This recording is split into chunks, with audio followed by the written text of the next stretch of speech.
What's going on, guys? Mecha HGN from the DC Comics Multiverse line, and from the Supergirl TV series, we got none other than Supergirl. Let's do it. 138 in progress.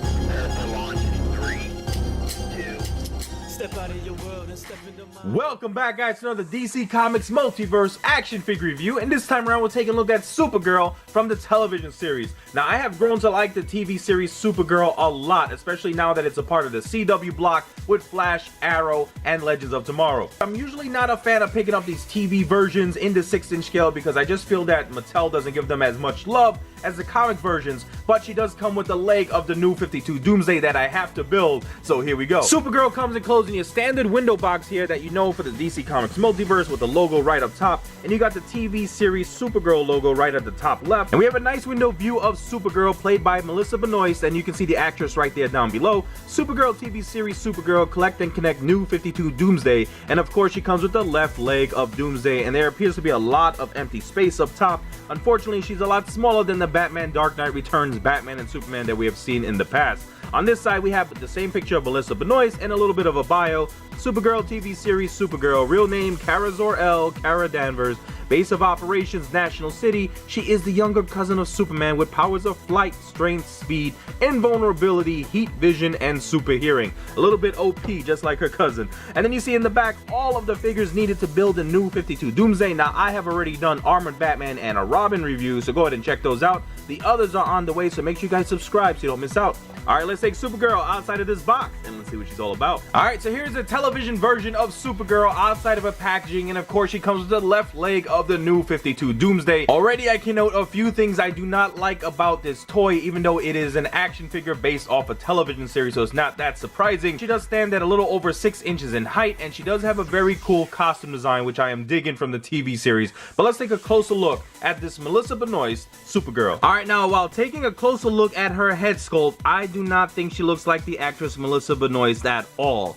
I mean, let's take that picture that we had in the front of the box and let's take a good look at it. They probably did a little bit of 3D scanning, but it just didn't translate well into this action figure form.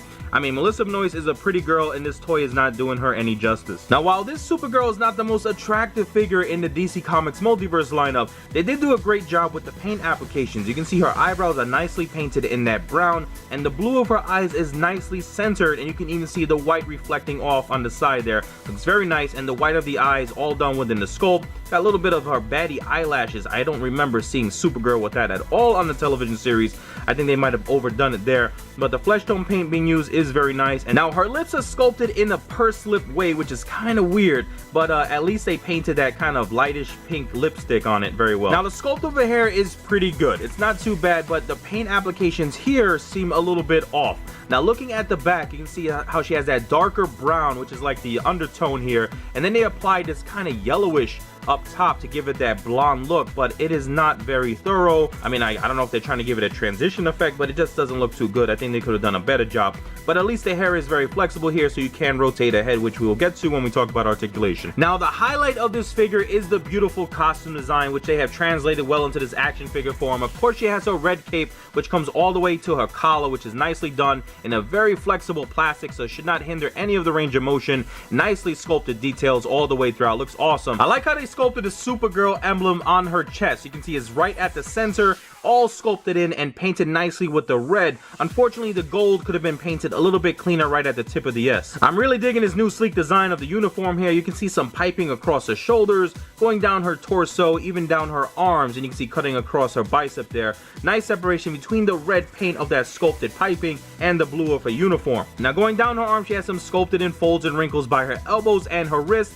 and I like this cool sleeve design with her thumb cutting through, and then she has her hand sculpted in a fist on both sides. I really like the way they sculpted in the V of her belt separating the upper portion of her costume and her skirt piece, and how well painted it is in the same gold we saw at her emblem. I mean, take a look at how clean that is all the way throughout with no spillage whatsoever. She also has this beautifully sculpted skirt piece with a very flexible plastic. Now they did a great job with the sculpt of her backside here, but as you can see, another quality control issue where a big chunk of plastic is missing off the side of her skirt. Great job with the sculpt of her legs, and you can see the darker tone being used for her thighs is pretty much to represent represent her stockings that she uses. And then she has these awesomely sculpted leggings all the way throughout, but the paint job could have been a little bit cleaner here. You can see some of the red is a little sloppy at the top. Some more nice sculpted detail of the wrinkles and folds leading all the way up to her ankles, and nicely sculpted heels and feet. And as you guys can see here on the right boot of hers, I have a lot of flaking going on where some of the red has totally come off, and you can see these dark spots, which is kind of a bummer. Now, even though she has all of this hair, it is very flexible in the plastic that they use, so you can rotate the full 360 if you needed to,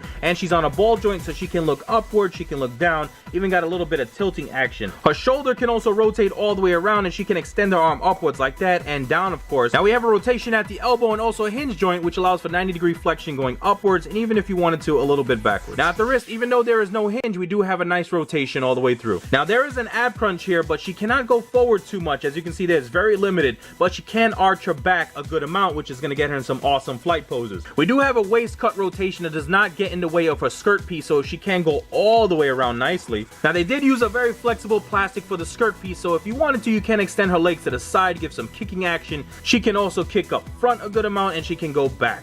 Now we do have a thigh cut rotation all the way around, and we have only a single jointed knee, no rotation. Now we have a hinge at the ankle, which allows for flexion going upwards and downwards. Not really, she goes about that much. We do not have any ankle pivot. I wish every figure had ankle rocker rotation here, because it just helps them stand that much more. Now I wanted to point out something real quick. While posing the figure around with that beautiful arch of her back, she has some very nice curves, and she's gonna look awesome if displayed the right way on your shelf. So there you have it, guys, my video review of the DC Comics Multiverse television series Supergirl. Now if you're a fan of the TV series and Flash and Arrow and those action figures, then I think you're gonna like this. Unfortunately, they didn't do Melissa Benoist too many favors by that head sculpt, but there is a lot of good sculpted curvature on the figure itself. But thank you so much for hanging out with me. I hope you enjoyed the video. Leave a thumbs up and check out my channel for other reviews I've done. And I have so many cool things coming your way, so make sure you all like, subscribe, comment, and share. You know what to do.